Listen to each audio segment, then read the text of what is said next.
This podcast is a part of the Podmania podcasting network. Check out podmania.co.uk to check out more of our great podcasts, features, reviews, match ratings and previews spanning the crazy and diverse world of professional wrestling.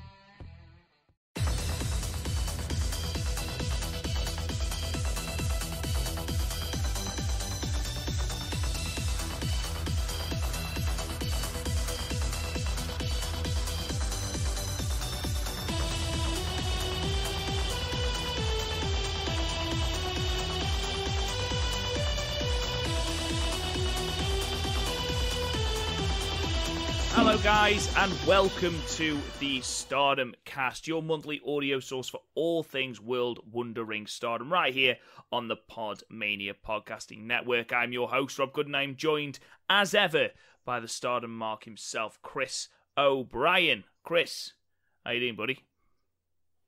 I'm scared. Scarred? Scared. Or scared? Scared. Why are you scarred? I watched Star Wars episode 1 and 2 in the same day. I mean, you only have yourself to blame, really, for that. Star Wars episode 1 will always have that nostalgic place in my heart, even though it's just a dog shit film. It will always have that place in my heart because it was the first one I saw at the cinemas. Attack of the Clones is fucking shit across the board. It is, but I'm compulsive. So if I now don't watch every theatrically released Star Wars movie, I will feel a little bit incomplete inside. But haven't you already seen them all? Yes, but I'm watching them in order over the course of a week.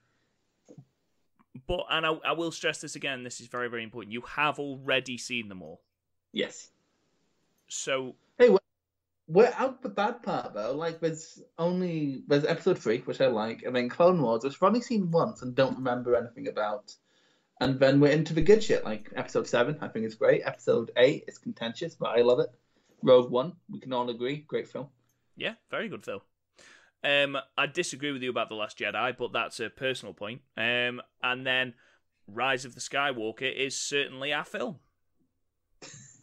I'm not sure, because I haven't seen, the 3 sequel in order. I've watched the original trilogy in order. Everyone's done that, and if you haven't done that, do that. But I haven't watched them in order in close proximity, so I'm interested to see how I feel when I'm not watching these movies literally years apart. No, it will be interesting to watch these films without obviously the year or 2 years where you forget everything that happened. I mean, Let's face it, Rise of Skywalker does try and forget everything that happened in The Last Jedi because it retcons absolutely fucking everything that happens. Then, also, I think when you see it in the cinema, you get that bit of, especially with Force Awakens, that's the first Star Wars film I ever saw in cinema, and, just hearing the opening happen, and it's oh my god. It is one of those things that nostalgia will just kick in. It's like the Jurassic Park theme. It dares you to be excited to see a new film, even though you know it's going to be crap and nowhere near as good as the originals. It happens. You get the Jurassic Park theme, and you're like, oh. I've only seen Jurassic World, so.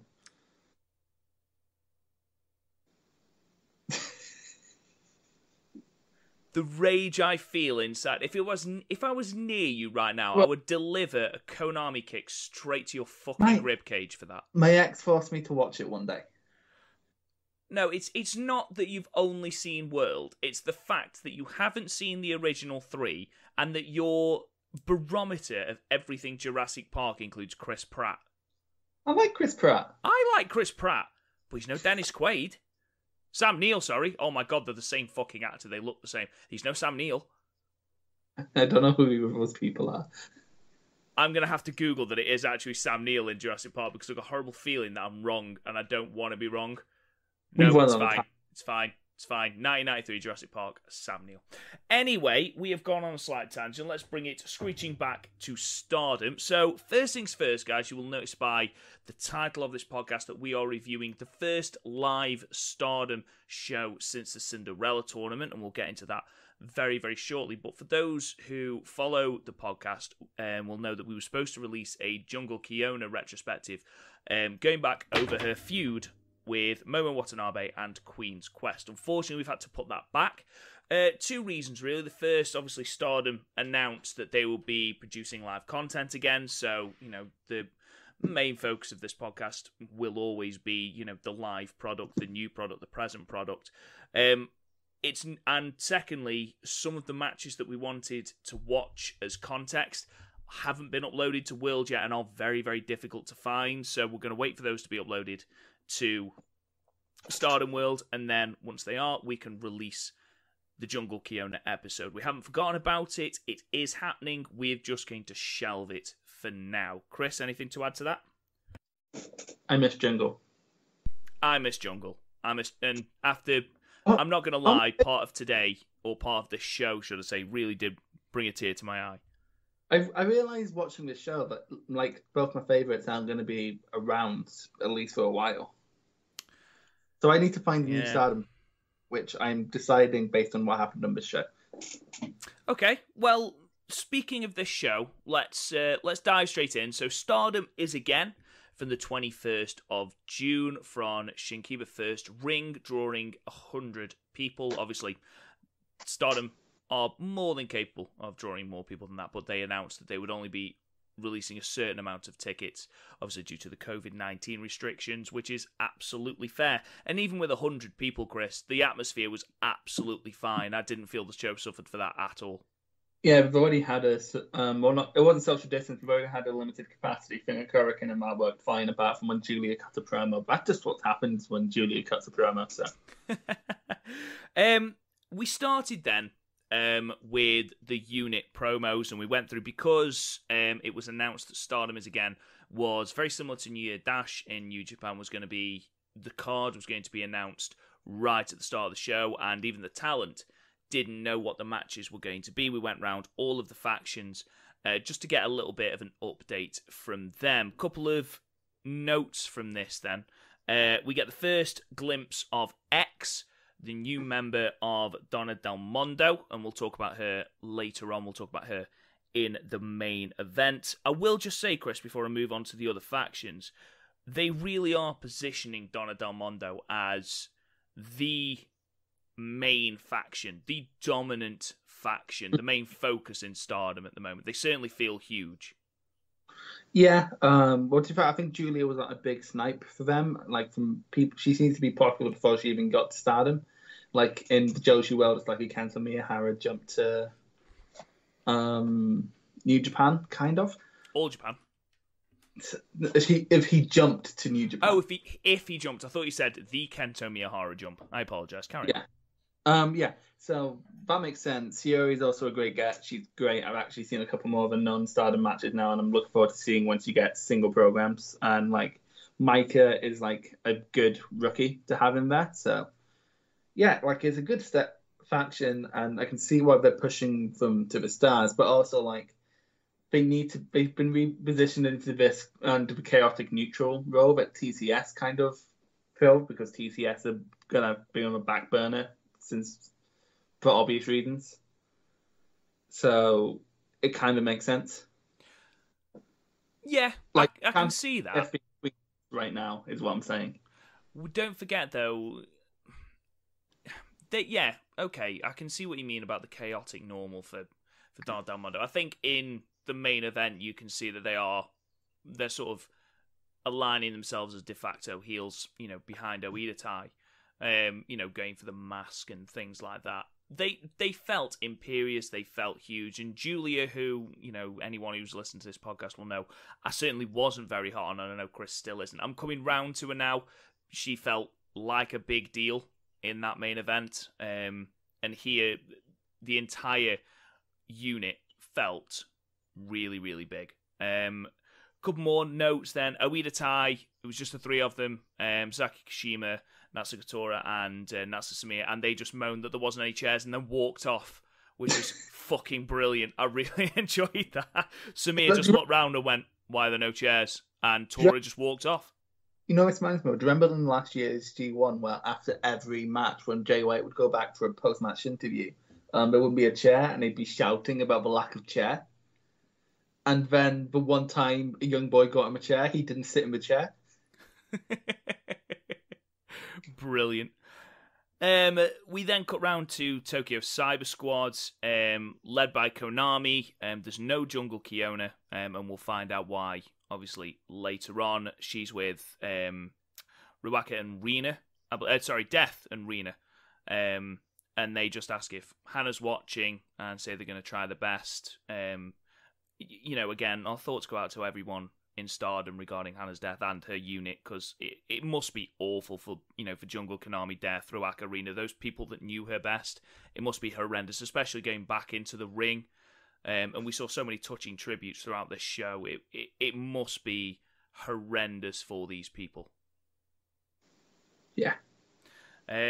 We then cut to Stars, who they make light of the fact that obviously they're a couple of members down, one out through injury, and obviously Arisa being injured. They then just jump out of shot, shouting, "Check it out," which, okay. It seems whenever they do promos together that Tam Nakano is more the spokesperson than Mayu, even though Mayu is the de facto leader. Yeah. Her or Starlight. Starlight sometimes seems to take control. Yeah, no, she did. And I am actually going to say later on, again, talking about the main event later on in the show, Starlight Kid has come on exponentially, both, confidence-wise and in-ring, in my opinion. I think she's come on leaps and bounds. This was followed by the 10-bell salute from Hannah and for Hannah. And it was hard watching. I think the segment lasted 4 minutes, and it felt longer. It was awful. They had a picture of Hannah on the screen. Obviously, the entire of the roster lined up around the ring. Then after this, Jungle Kiona made her way into the ring and basically said that she wasn't ready to return to in-ring action. She was due to wrestle on this show. She thought she would be able to wrestle on this show, but she couldn't do it, and I absolutely appreciate that. I don't think any Stardom fan in the world is looking at her and going, "No, you need to wrestle." Everyone completely understands where she's coming from that. She promises that she will definitely be back, and when she is back, she will convey her feelings properly in the ring. But for now, she just can't wrestle. She tells everyone to get ready and to enjoy Stardom because the rest of the people will put on a fantastic show. And she leaves, and the show starts. Chris, what were your thoughts on Jungle's announcement? Makes sense. Again, as much as I'm going to miss her, she's my favourite in Stardom. If she's not ready, I don't want her to force herself, because that's just going to end up being worse for everyone. Absolutely. It would have surprised me if Jungle would have taken part in this show. It surprised me slightly that Konami did. But Jungle, from what I believe is or was Hannah's closest friend. So, this is an incredibly hard time, a real period of change for Stardom and for Jungle, definitely. So, we kicked into our first match, which had Rina defeat Hina and Natsu Samir in 8 minutes and 55 seconds with the Hydrangea. First thing I just wanted to note here, Chris, is that we had new graphics. We did, but they're quite good. Normally when Stardom changes something, it takes a while for it to get up to snuff, but these were good. These were fine. Into it. Yeah, absolutely. We had not only the faction logo, but we had the name, obviously the Twitter handle, and then come the end of the match, we had it again with the time and the name of the move that they finished the match with, which is very, very helpful when you don't have English commentary. Commentary at all. Or commentary at all, yeah, absolutely. Chris, what did you think of this match then? It was fine. It was your standard opener with the children. How old are Rina and Hina? Hang on, I don't actually know. 14. 13 years old. And yeah, but it amazes me how solid they are. For example, Hina has a really good judo throw. Yes, she does. Yeah, you're right, she does. It surprised me a lot because you look at, say, the Brazilian girl who was in NXT, Taya Conti or something. Yeah, Tenori Conti. Yeah, so she wasn't an especially good wrestler, but she did a few judo throws, and people who fancied her were you're great because you feel legit. And she didn't. She just did shit judo throws. So I was like, here, we're doing actual judo throws. Yeah, I thought both Rina and Hina looked great. I thought they highlighted Rina a lot more in this match. Yeah, well, it was basically Hannah's people, so makes sense. And when she entered the ring, she had the tribute for Hannah, the way that Hannah would enter the ring with her over the top of the ropes with the hands outstretched, which I thought was a nice touch. And then we had something later on, which we'll get into. Natsu was just Natsu. Yeah, I didn't realise how much I missed. I honestly don't think I'm ever going to get used to her sexy Bronco Buster. What gets me is that she does it in matches with children. Yeah, yeah, it's just weird. I thought not only did, because I've noted that I'm taking notes about Hina's judo throws, but Rina had some really, really, really solid looking STOs, some really solid looking submissions, and then eventually managed to tap out Hina with the hydrangea, which of course was Hannah's submission move, which she locked in really, really well. Looked amazing. They gave this match a lot of time, 8 minutes and 55 seconds. Yeah, like that's really long for a kids match, but they did well. Like, I'm not saying this match isn't going to blow you away. In fact, of all the matches on this card, it's probably the most skippable. I mean, I disagree, Chris, but we'll get into that in a minute. Oh, I have thoughts on that match, but yeah, no, this was fine. Like 5 out of 10, solid, but nothing especially sticks with you past the Hannah tribute. No, really, really lovely Hannah tribute, and obviously at the end of the match, Rina got really upset, which again was heartbreaking to watch. But yeah, a good, solid match. I gave it 4, but I'm willing to concede 5. That's absolutely fine. Then we had Death Yamasan defeating Saki Kashima in 5 minutes 11 seconds with a crucifix pin. I'm going to let you go first, Chris, because I have thoughts. Right, so first of all, I did enjoy this match. It was an enjoyable match, if not a good... This wasn't a good... Like, just Death Yam... I said it to you, Death Yamasan's a Pokemon with confusion. 100%. And 100%. I did like that the ref joined in. Do you know what, though? Do you know what? And I texted this to you earlier on. The thing that really endeared this match to me was Saki Kashima, who's, still quite new into her heel turn, having joined Ueda Tai, that she pissed herself throughout this entire match. She could not keep a straight face throughout this entire match, and it made me laugh throughout it. Yeah, she was like, I was literally challenging for the title 2 shows ago, and now I'm here. I thought both women looked like they were having fun, to be perfectly honest. Yeah, it's probably the best I've seen Saki, just because when Saki's serious, she bursts the fucking hole off of me. We've always said... Go on, sorry. I always say it's the Dolph Ziggler effect, where like she does her moves really well, but whatever she does between those moves, I'm just bored. Yeah, and I think putting her in the ring with someone who is very character driven, you know what I mean, such as Death Yamasan, it forces her to be slightly out of a comfort zone, and I think both of us agree that we much prefer Kashima as a heel than a run-of-the-mill babyface in Stars. She has everything like that Bushiroad would want in someone we're going to push. Like, she has a good look. She she has some sort of charisma. Like, people do like her, and like she has good moves. Like she can put on a fairly exciting match. I think she'd do well in the high speed division actually, but I don't care. I find it so hard to care. The best thing that I can compare her to in New Japan terms is Yoshihashi. Yeah, no, she's the Yoshihashi of... Except, I'm trying to think... I don't know. I don't think Saki could pull a passable match out of a Toga Makabe or a Tanzan equivalent, which Hashi did the other day on the Cup. So... There was a couple of near falls. It was basically all pandering to the crowd. Saki managed to get the referee to join in with Death's bollocks, which was quite funny.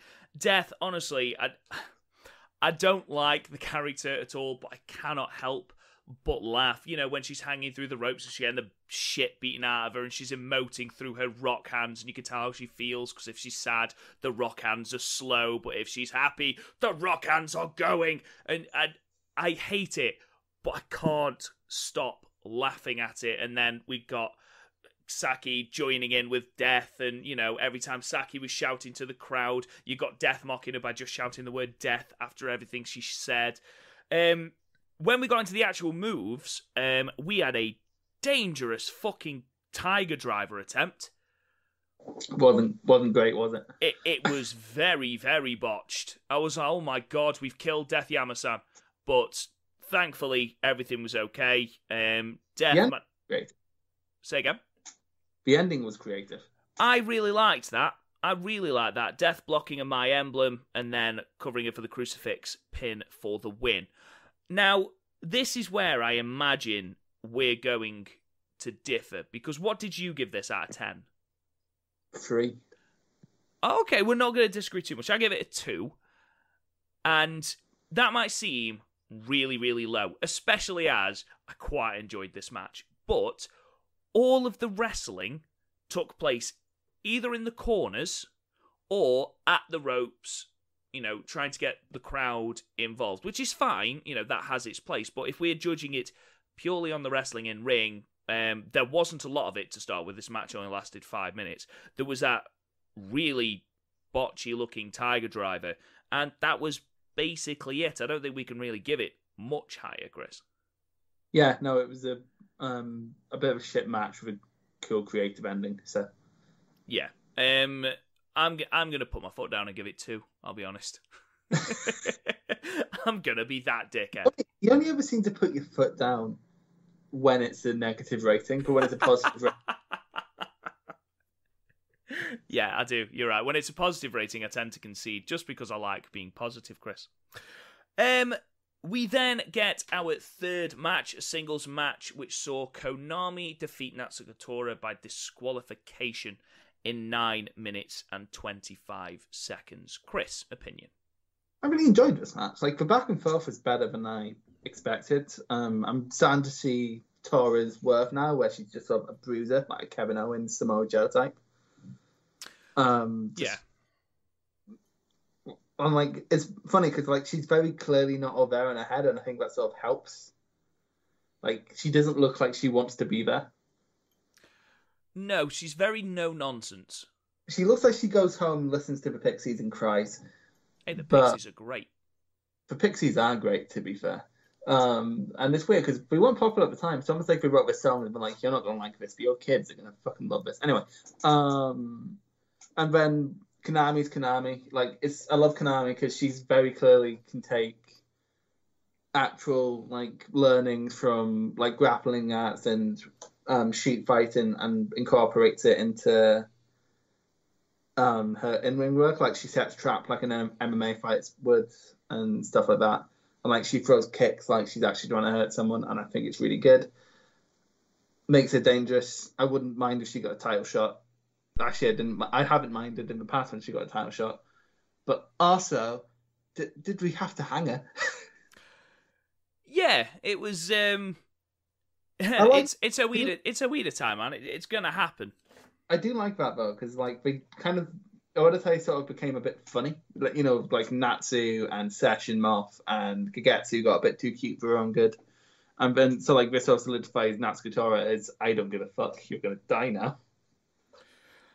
Yeah, pretty much. That's how I saw it, and I think that'll help Oedatai. I mean, they were a little bit light, obviously without being Jamie, but when they entered, they looked legit. They looked legit badasses. You know, even Saki.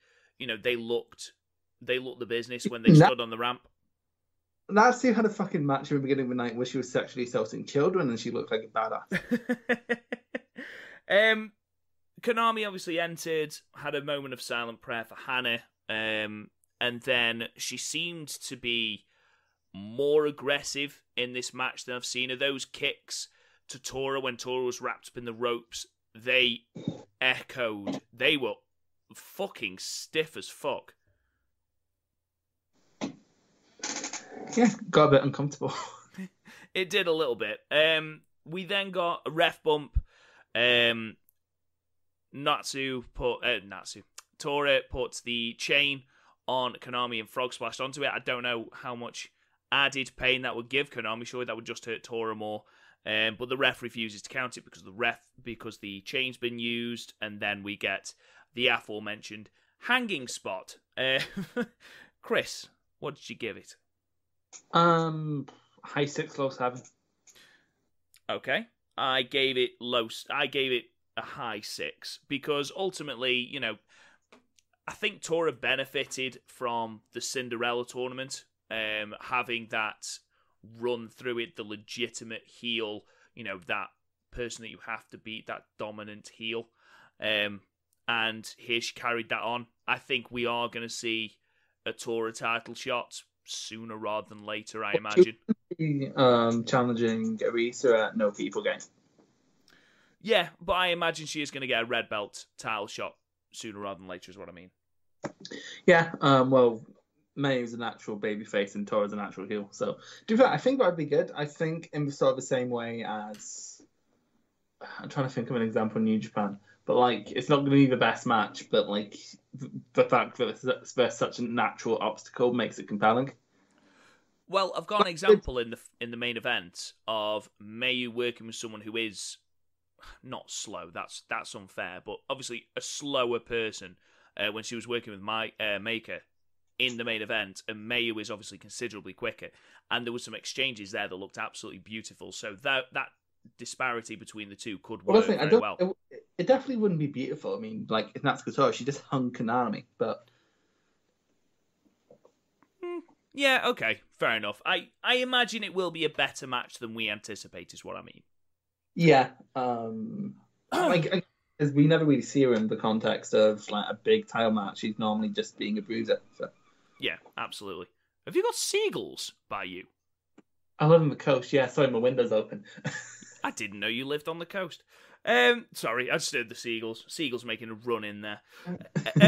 So the semi-main led to a really, really interesting dynamic with a tag team match with the Queen's Quest team of Azumi and Momo Watanabe drawing with the Queen's Quest team of Saya Kamitani and Utami Hayashishita, drawing time limit draw 20 minutes.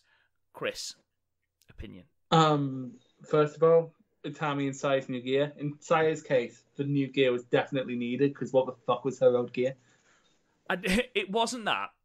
The English version of the Stardom Twitter account posted all the unit pictures, and it was. I don't think people knew that Saya was with Queen's Quest, and she'd just been superimposed on the Queen's Quest one, and you've got all quite the dark gear because obviously you've got Azumi who wears black and blue, you've got Momo who wears black, blue and white, you've got Utami who wears very dark colours, and then you've got Saya Kamitani who was wearing lime green and yellow and pink and hello, I'm here! And she was, it just completely did not fit with Queen's Quest at all. It's incredible because Saya's been with them for ages. She was she's it was back in No People Gate where we challenged where she came out and challenged B and Jamie, which led to the best promo of the year where B3 was like, you're a loser and teaming with some Gopai young girl isn't going to fucking change that. But, yeah, no, Saya now looks like she actually belongs in Queen's Quest. Yes, 100%. 100%. And this match went a long way to cementing that as well.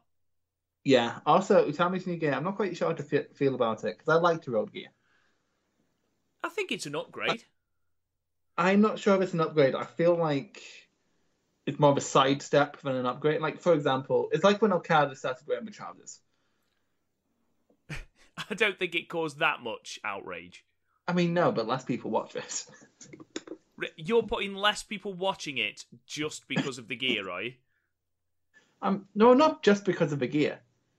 But, all I'm saying, have you seen Okada's gear? He's radiant. Right. Opinions on the match, then?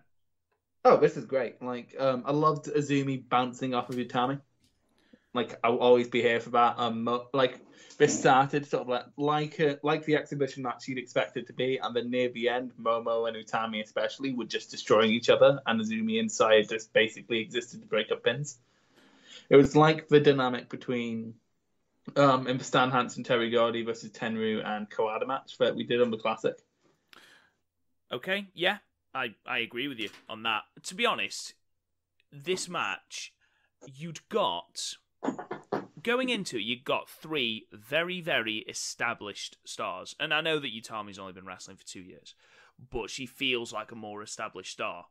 And there was moments where tall Saya, I felt, was maybe 1 or 2 steps behind. And that's not a negative on her. That's more a glowing indictment of the other 3 people in the ring. I mean, the speed at which Momo and Azumi were working, Momo especially, she was on a different plane in this match. But I thought Saya held her own beautifully, and I thought this match elevated her as well, which I think might have been part of the main reason for this match. She does need to work on her moonsault, which was a little bit lacking. But other than that, she had a great range of brutal-looking submissions. Yeah. Just again, no one looked bad in this match. Everyone was giving and taking just the right amount. I like the story of this match because essentially Saya came out to team with Utami right after Utami and Momo failed to get the tag belts. So Momo was a bit angry. So like this is basically Saya and Utami trying to make a case of they should be the tag team. Yeah.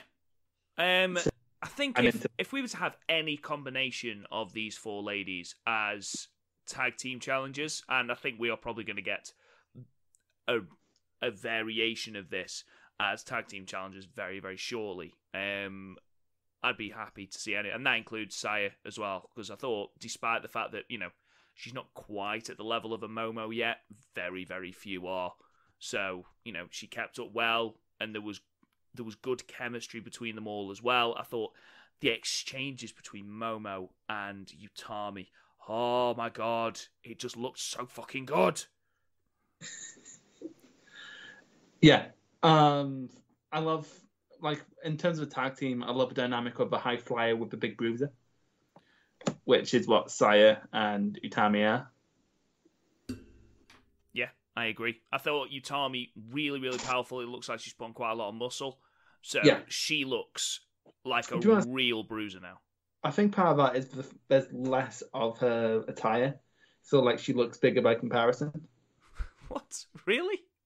Yeah, I literally think that's what it is, because she doesn't seem to me to be much bigger than she was. Like, when you look at her next to Arisa back in February. Oh, no. Yeah, but Arisa is quite small in comparison anyway. Well, yeah, but we had Azumi in this match, who's like 3'2". Yeah, I suppose that's true. Momo's not that tall either, I don't think. No, but she's stocky. She's 5'1", is Momo. Yeah, but she's stocky, I think. She's not... She is stocky. Skinny. No, she's not. But also, oh my god, how hard was... I sometimes felt like Momo was trying to kill Utami. There were moments where I think there was a particular exchange. It was about a quarter of the way into the match. And Momo was in the ring with Saya. And Saya had done something, and she wasn't quite at the pace of Momo. And basically, she was on her knees, and Momo slapped her in the face as though to go, if you're going to be in my fucking unit, you best step up. And then just the pace with which they had the next following exchange was great.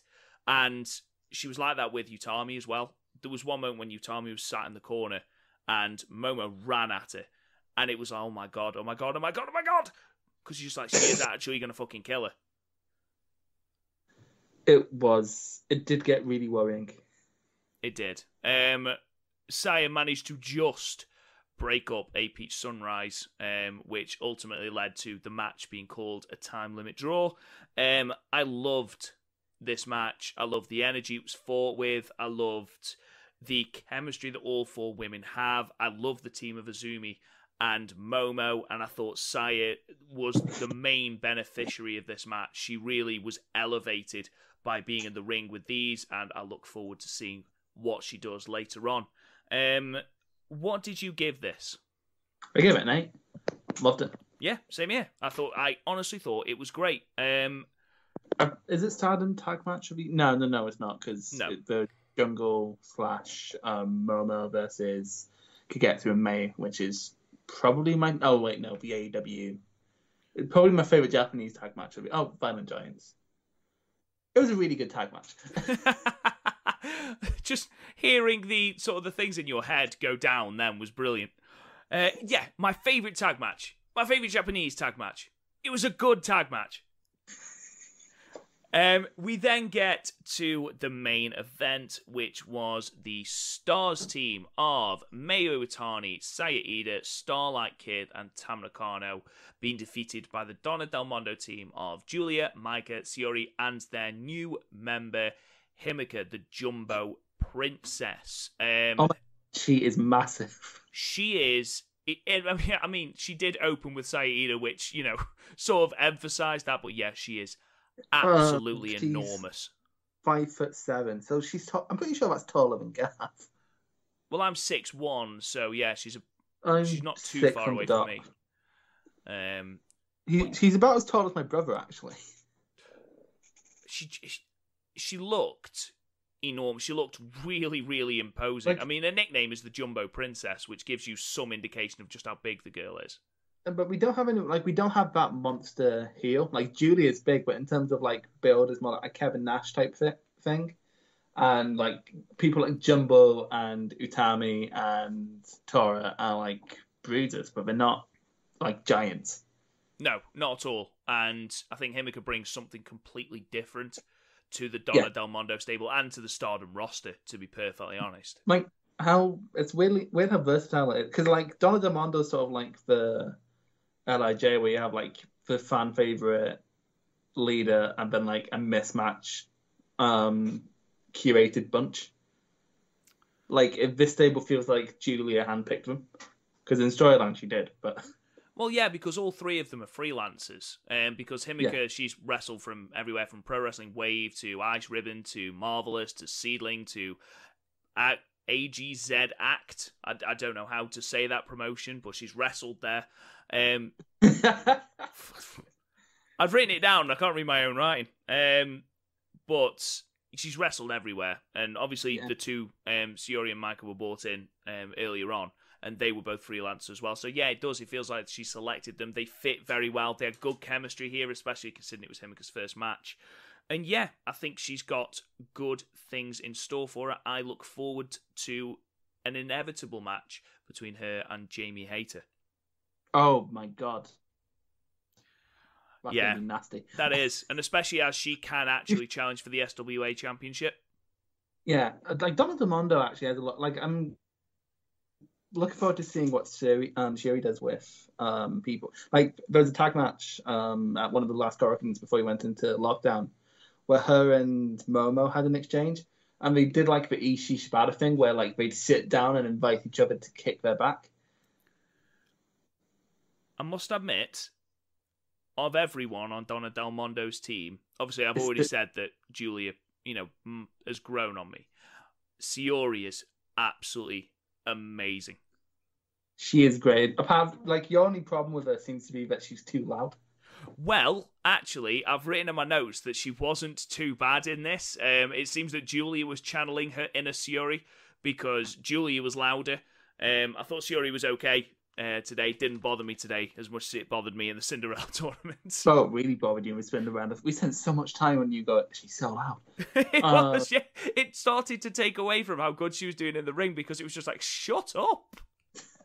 Mike, I like sort of Mike's style. It's closest thing is Konami, but Konami goes more for the legs, and Micah goes for armbars, which makes sense because she does armbars. But she's in Taka Michinoku's promotion. 2AW. Just Tap Out. I don't know a lot about them outside Stardom. I don't follow I only know about Indies. Just Tap Out because her and Utami had a match on Just Tap Out. Was it any good? It's fine. Fair enough. We opened with Saya Ida and Himika, as we said, which was very, very entertaining because Himika was very much the look how tall I am, look how small you are with Saya Ida. We had a test of strength, which obviously Saya Ida couldn't reach, so she stamped on Himika's foot. I love that. That's my favourite spot of the year. It was very entertaining. The Starlight versus Shiori exchange, right at the very start, that pace. Starlight Kid has improved so much for me because right at the start of when we started doing this podcast, the issue that I had with Starlight Kid was that she seemed to telegraph moves. She was great, everything was crisp, but she seemed to telegraph what was coming next. It was very obvious, whereas that seems to have gone completely now. She's quick, she's crisp, everything seemed to go at 100 mile an hour, and yet that started with a match in the first round of the Cinderella Tournament against Momo, which I raved about. I thought that was a really good match. And here, again, with Shiori, just absolutely fantastic. I thought Starlight Kid was a real standout in this match. Yeah. Her moonsault, her standing moonsault is great. Oh, isn't it just? Best in the business. Like, before when she'd do it, it looked like she was going to land on her head, but like now she gets the perfect rotation. It's great. Saya Ida very occasionally turns into like a 4'11" Walter. She's honestly, I haven't seen a lot of Saya Ida apart from the fact that she's Captain Stardom. Spoilers. And Super Stardom Machine. And Super Stardom Machine again. Spoilers. But she's great. She's just a pocket rocket. I can see her being like just an Ishii, just a small squat, beat the shit out of you style wrestler. Be brilliant. She does scare me just a little bit. She scares me in the same way Tam Nakano scares me. Oh, Tam Nakano. Like, I've said this about a few people, but she is literally like if a Hello Kitty came to life and started beating the shit out of people. Yeah, and it's quite funny because if you follow Tam on Twitter, she seems to be quite not a reserved, but, quiet, quite subtle person. And then she came into the ring today and her exchanges with Julia, oh my god, they were like full on. As soon as they came in, Julia grabs Tam's hair, Tam grabs Julia's hair, and they start forearming the shit out of each other. And then like it just ends with Tam just slapping Julia. It's like, stop that. Honestly, plug a Julia versus Tam feud into my veins. I think that's where they're going, because I think that's going to... I predicted this already, and we'll get on to major belts after this review. But I think that's where the white belt direction is heading. Well, we both said that, didn't we? We got there in different ways. I think I had some manner of tournament that led to a Tam versus Julia final. And I think you got to a Tam versus Julia match as well. Yeah. Basically, how I had it was, we still don't know what we're going to do for white belt, but basically how I had it, Julia still has her wish. So since the title is vacant, she can wish for title onto her, which would be an excellent heel move. And then Tam will be first challenger. Tam loses, so Tam is now in a situation where she's chasing it. So she goes into the 5-star going, I'm going to win it. I'm going to win the 5-star, win the white belt, go after the white belt and do like the Goto Shibata thing. Yeah, okay. I think that could work. Just genuinely everything there was one moment where, and I think it might have been the first exchange, where Starlight Kid is on the floor and Julia and Tam are having this argument between the ropes. And obviously Tam is on the outside and Julia's on the inside, and they're having this fight, they're punching each other, and all the while you forget that even though Tam's on the outside, Julie's on the inside, and she is standing on Starlight Kid the entire time. And it really made me laugh that she's having this full-on fight with Julia through the ropes whilst using Starlight Kid as some kind of bench. It was quite funny. Used to do, in like Shinkawa tag matches with Arisa, she'd do that. She'd like slam Arisa onto people. Honestly, this match, it really helped me really get on board with Julia. I didn't like the fact that she kept targeting the mask. I hate when people target the mask. Yeah, it's just like it's a bit overplayed, isn't it? It's an easy way to get heat, but like everyone does it. God, yeah, absolutely. It's sort of like what It's well, like in New Japan, that it's a disqualification if you take off someone's mask, because it means like you're only going to do it if you're so like only people like Kanemaru go for the mask. It's great. Mm. Yeah, and it wasn't overplayed. I think it was only one spot, but I've never liked it in whatever promotion I've looked at. I know it's the ultimate sign of heel because obviously in Lucha Libre it's the ultimate sign of betrayal to have your mask taken off. But I hate it. I've always hated it. Quite a few tributes. Obviously we had Julia doing the Ruin in Place big boot whilst yelling Hannah and hitting Tam Nakano with that, which I thought was really, really nice. And then we had Tam Nakano hitting the 1399 off the top rope in tribute to Arisa as well, which I thought was really good. So we had tributes to both people who are no longer with the promotion. Mayu just seemed happy to be there. She wasn't in the match for too long, but when she was, she bounced around like a firework. I think that's just how most people describe Mayu. She's like, oh, she's just fine being here. Honestly, she smiled the entire time. She was a house of fire. The biggest of big lucha arm drags on Micah, which looked amazing. It was just great. It was. I was like, oh, this is new for Mayu. Oh, okay. Yeah, it looked amazing. Looked really, really good. The match obviously wrapped up then with Himeka getting Saya Ida to tap out with a torture rack. That was nasty. It looked really, really brutal. She softened her up, picked her up, and she got devil eyes, which was quite cool. She looked like she broke her in half. She did. Yeah, you're right. She did. I really like her. I like the dynamic that you've got in Donna Del Mondo at the moment. I think like your charismatic leader, your technician in Suri, your rookie in Micah, and your muscle in Himeka. I'm interested to see what Himeka is going to be like when she gets to a singles match for her. Yeah. But again, really good in these tag matches, really charismatic. But for me, it's seeing as she goes into a singles match with anyone remotely under her level, it just doesn't work. So like, I'm curious what it's going to be like with Himeka. I don't see her at she's 2 years experience. She's only been in the ring for 2 years. Well, so's Itami, and she's great. Yeah, no, I'm not using that as an excuse, and I don't think she's bad at all. But I'm just saying, she's 23 years old. She's had 2 years wrestling experience, so she's very young.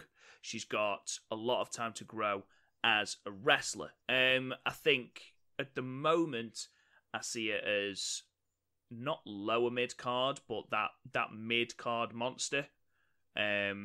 So you're looking at an SWA sort of that sort of realm. That Jamie Hayter sort of realm. And then I think eventually she'll be pushed towards that white and red belt scene, but I don't think she's there yet. Yeah, but she has time. She'll probably do that at Stardom. Every time I'm a bit down on someone, unless they're Saki, they're really good in the next year. So yeah, no, I agree with you. They had to pull Tam Nakano and Julia away from each other, so yeah, like we've said, it does appear that we are getting that feud, and I imagine that's where we're going to get for the white belt whenever new Stardom dates are announced. I gave this an 8. I thoroughly enjoyed this match. I gave it an 8 as well. And I'm really not sure if it's just because we've missed Stardom. No, I mean, it's a brand new show. We gave one of them a 2, Chris. It's not like we've, been over the top.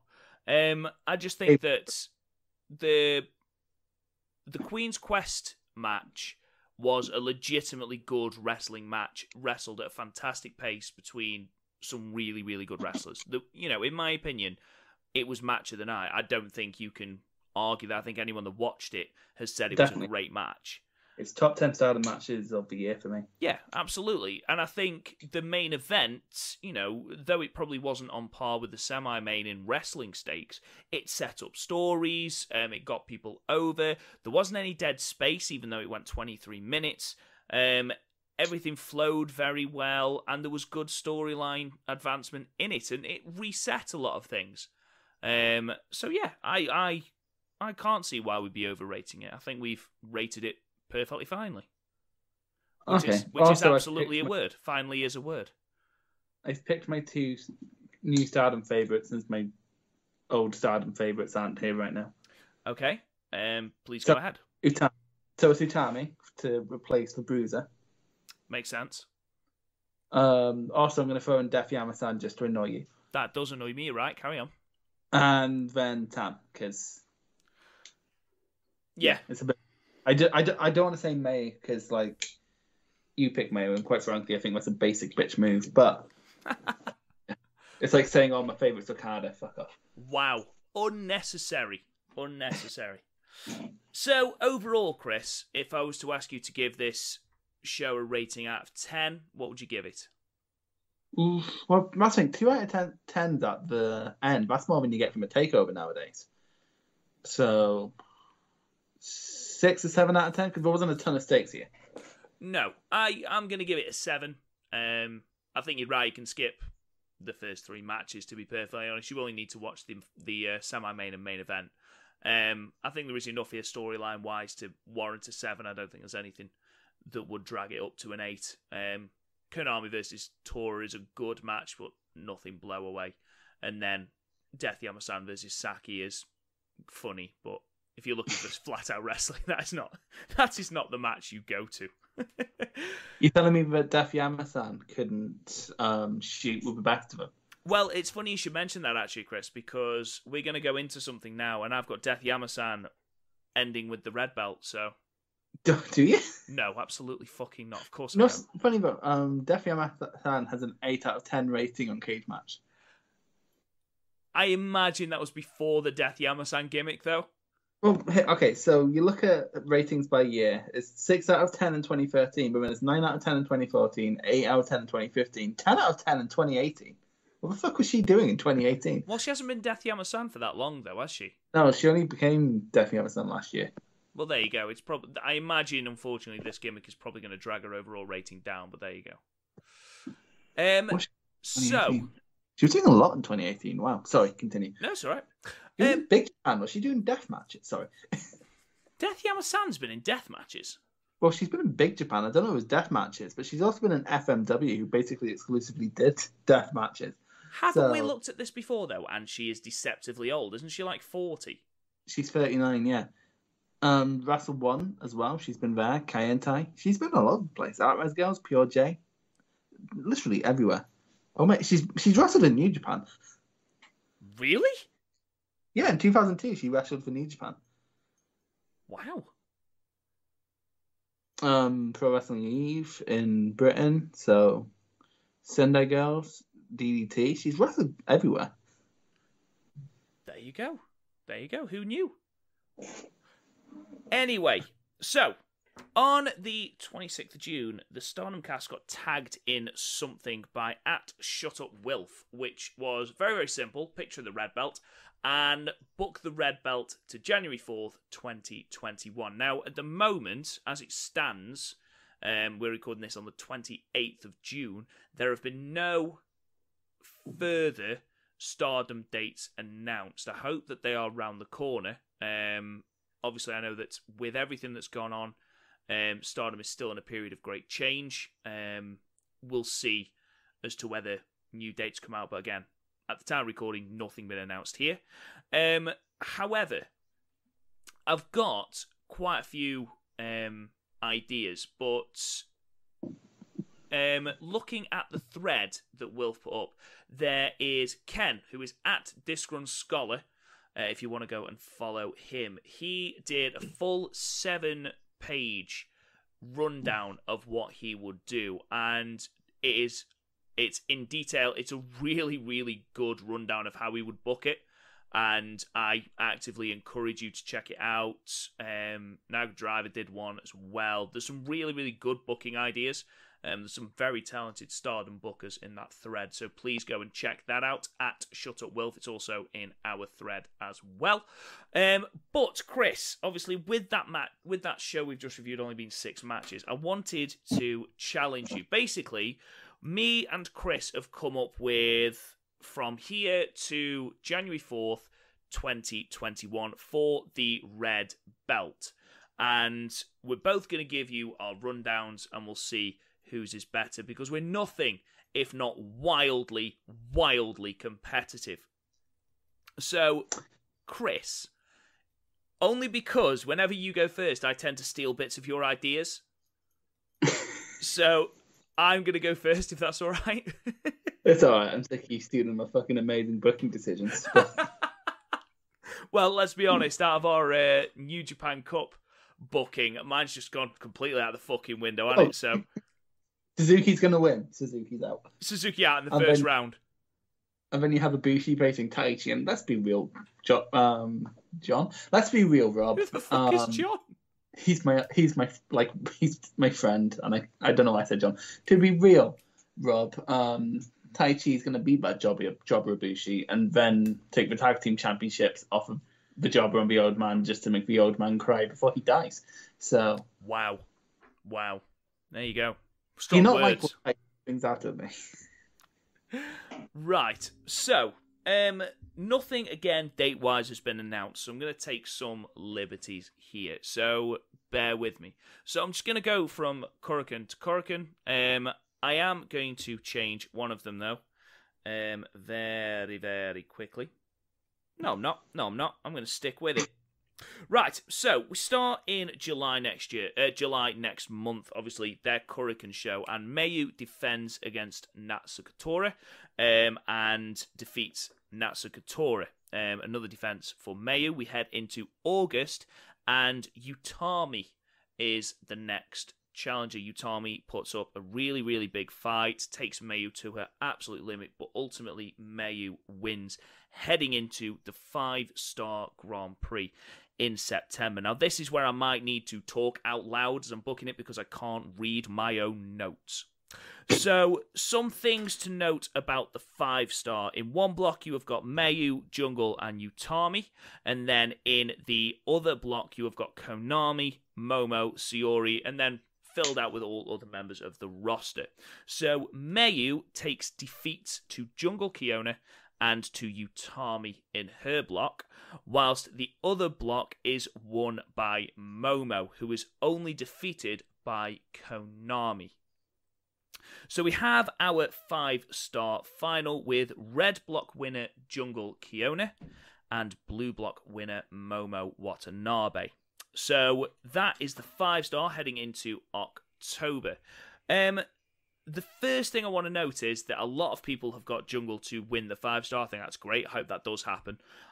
However, I'm going to go a little bit more storyline driven. So I'm going to have the final of the 5-star, and I'm going to have Momo defeat Jungle. And again, it sort of plays into the storyline that Jungle and Momo have had going in, and it's just that one more nail in the coffin, so to speak, that Momo will always have that edge over Jungle Kiona. So we head into October, and it is Momo Watanabe versus Mayu. And again, don't forget that Mayu has already defeated Momo at the anniversary show. Momo, I should say, the only person she takes a defeat to, can't remember if I said this, in her block is Konami. Momo defeats Mayu for the red belt in October. We then have a couple of defenses. Momo will beat Konami in November. She won't only beat Konami, but she will savage Konami as well. Really, really go above and beyond to hurt Konami. Really, really force through that. Will do anything to win, to retain this belt that she now has. Next defense is then against Sayori, who she will defeat again. We then get into January, and who should be challenging for that belt but Jungle. And Jungle, on the back of seeing her friend Konami beaten to within an inch of her life, the very thought of Momo having defeated her yet again off the back of their whole angle that we'll be covering in another podcast. Jungle wants one more shot at the red belt. Momo relents, gives her that one more shot at the red belt, basically claiming that you can do whatever you want. I'm always going to be the better wrestler. And then finally, after an absolutely hellacious match that would blow everyone away because it's Momo versus Jungle, and let's face it, everybody wants that match. Jungle wins the red belt, gaining redemption not only for the history in through all things Momo, Queen's Quest, and Jungle Kiona, but also she establishes herself as a top star, firmly establishing herself as the fourth pillar of Stardom. So, Chris, what do you think? I really like that, mostly because Jungle wins, and I'm always here for that. But also, I've done mine without Jungle just because we don't know when Jungle's going to be ready. Yeah, I mean, I've taken liberties with that. Obviously, I've left her out of Jungle. I've left her out of July and August. I hope that she will be back in September, assuming the 5-star Grand Prix is going to be in September. Again, it's until we know dates, Chris, until we know what is where and things like that. Exactly. All of it's speculation. But I'm just running off the assumption of Jungle's not going to be ready for the 5-star, and we're not going to have Gaijins for the rest of the year. Yeah, I've assumed that we are not going to have Gaijins for the rest of the year either. I've assumed that we won't see B and we won't see Jamie. Yeah, that's fair. So, for me, starting next month in July, I think you need to go with someone from Donna Del Mondo since they picked up a win against Mayu's team. Sorry, just quickly, I know I shouldn't have interrupted. That's exactly what I was changing. I was going to move everything one up, and I was going to have Sayuri in July and have Natsuka in August, and then have Utami beat Mayu in the 5-star, but yeah, carry on. Right, so Tam very clearly has beef with Julia, so Julia is not getting the shot. So since this is essentially a bit of a filler defense, I think it would be a great showcase for Sayuri, who hasn't really had her chance to have that big, long, well, not long, but like a match longer than 10 minutes, a singles match. So I think that would be a great place to have it. And then, Rob, you know who turns up after that match? Comes out to challenge May. If you say Death Yama-san, no. I swear to God. It's Takumi Ihara, who beat May earlier in the year. From Marvelous. Yes, who beat Mayu earlier in the year, and after the match, Mayu says, you were absolutely free to challenge for this belt. So she comes out with her Marvelous flag and challenges Mayu for the belt. Because Mayu needs to get a win back. Interesting. Okay. So that is set up for next month's Korakuen, where they have a rematch from it's my Stardom match of the year. Rob still hasn't fucking watched it.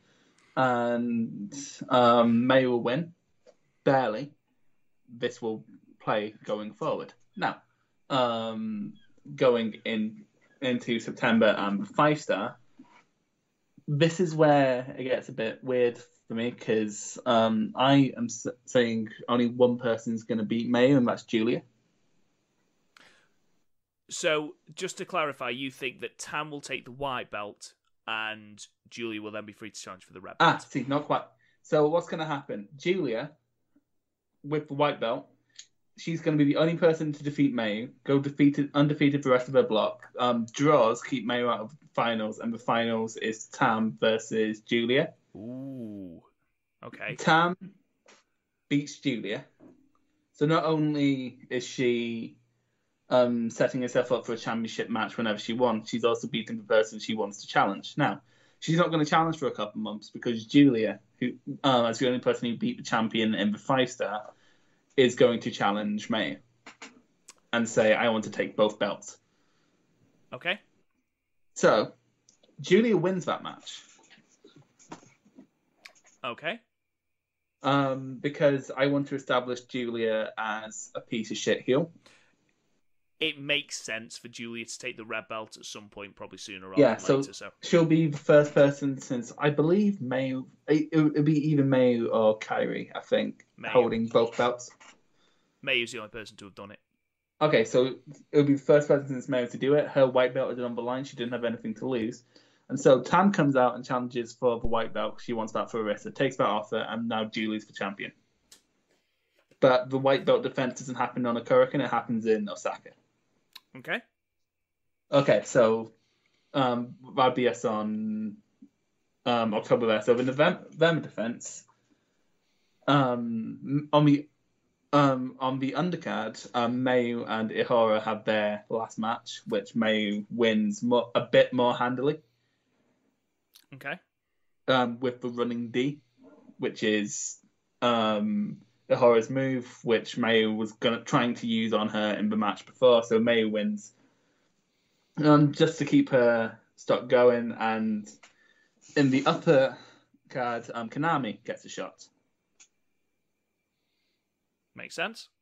Yeah. So going into December, I'm going to assume, but assuming she's ready, and I think she might be, Jungle comes back. So Jungle comes back, and Mayu has her rematch on that main event, but on the undercard, Momo and not Momo and Jungle are the last people in a battle royal to decide the number one contendership at January 4th at the Dome, because I assume that's why she said January 4th. Okay. So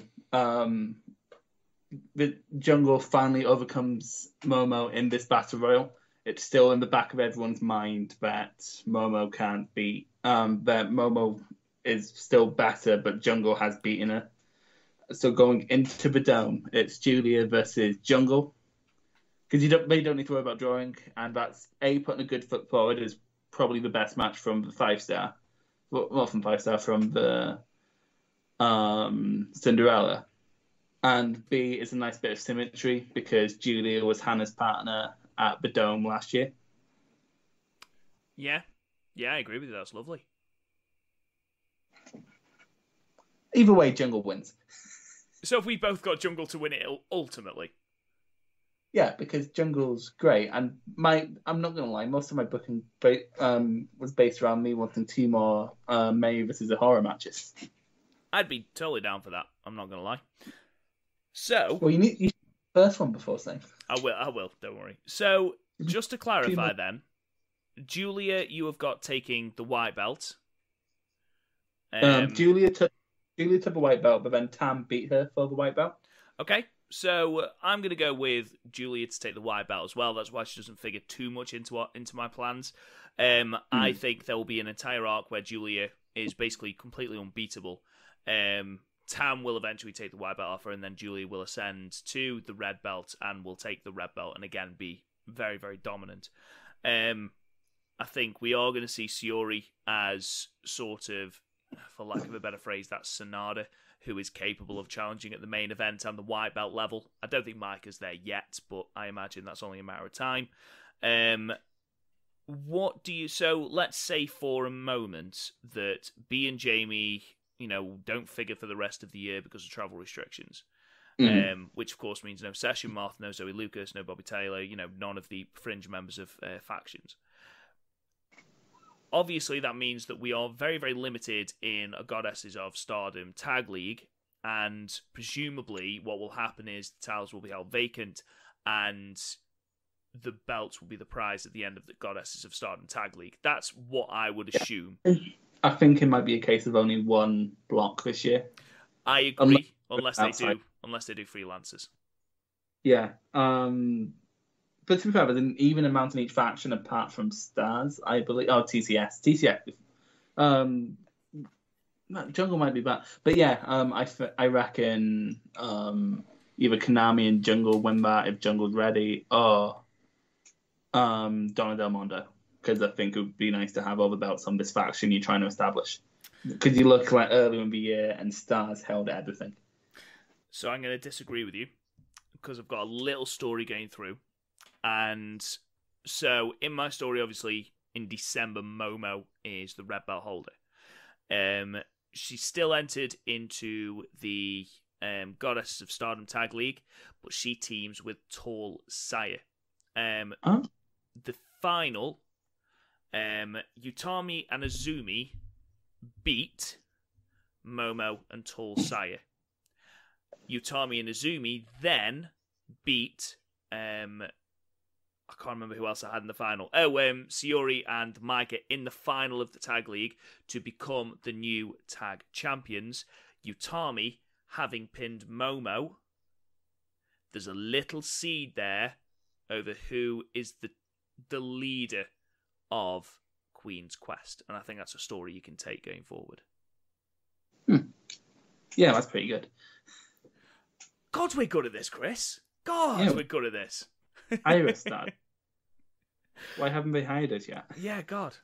So those are our stories going forward up until the 4th of January 2021. Please comment in Twitter on who you think has booked it the best. I honestly think we've both done quite well with that. I'm not going to lie. I think if either of those come true, then I'd be relatively happy, Chris. Yeah, like I won't be happy, but like I would be enjoying the wrestling product. So absolutely. So let's stop it there then, guys. Obviously, at the moment, as I've already stated a couple of times, we don't know when the next Stardom shows are going to be. So we're going to hold off announcing what our next show will be. Fingers crossed, the matches that we were missing to complete our Jungle versus Momo and Queen's Quest show will be up by then. So if we don't have any live Stardom shows, that will be our backup to release in July. If, again, fingers crossed, all the matches are released on Stardom World. In the meantime, you can talk to us on Twitter at the StardomCast. You can join our Facebook group at Podmania Podcasts. Subscribe to the podcast wherever you get your podcasts, whether that be Apple Podcasts, Google Play, or whether that's Podbean, Spotify, wherever. We are literally everywhere. You can talk to me on Twitter at RealRobGoodwin. Chris, where can they find you? I have a new handle and I've forgotten it. 1 second. Intriguing. Yeah, because you can. Chris loves Pura. There you go. So please go and check that out as well. Don't forget to go and check out that thread on Twitter. It is under Shut Up Wilf. It's a really, really interesting thread. Again, some really, really good booking ideas. Have a look and tell us how we fared in relation to that. Until next time, guys, we'll talk to you again soon.